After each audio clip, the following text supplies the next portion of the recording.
ઘોડા છૂટી ગયા, હવે તબેલાને તાળા મારો. એકની એક ભૂલ રિપીટ વારે ઘડીએ. સુરતમાં તક્ષશિલા કાંડ થયો, ત્યાં અગ્નિમાં લોકો દાઝ્યા, બાળકો દાઝ્યા. ત્યાર પછી ઝૂલતા પુલની દુર્ઘટના, ત્યાર પછી હરણી બોટ દુર્ઘટના, રાજકોટમાં ગેમ ઝોનમાં. ક્યાં સુધી આ તમારી નફટાઈની હદ વટાવી જશો? નાના બાળકો છે ત્યાં મજા કરવા ગયા હતા, એ લોકોને ખબર નહોતી કે મોતની સજા મળશે.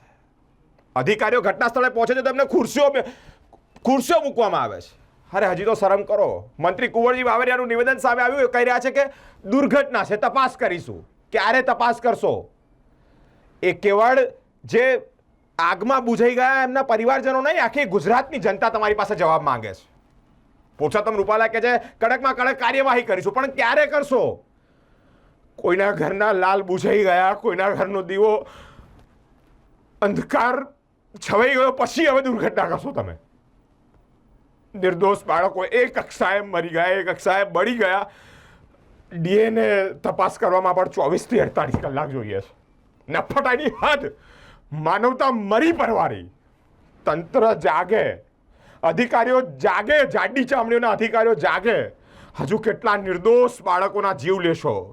હજી કેટલી આવી ઘટનાઓની રાહ જોશો? કે હદ થઈ ગઈ યાર, હદ.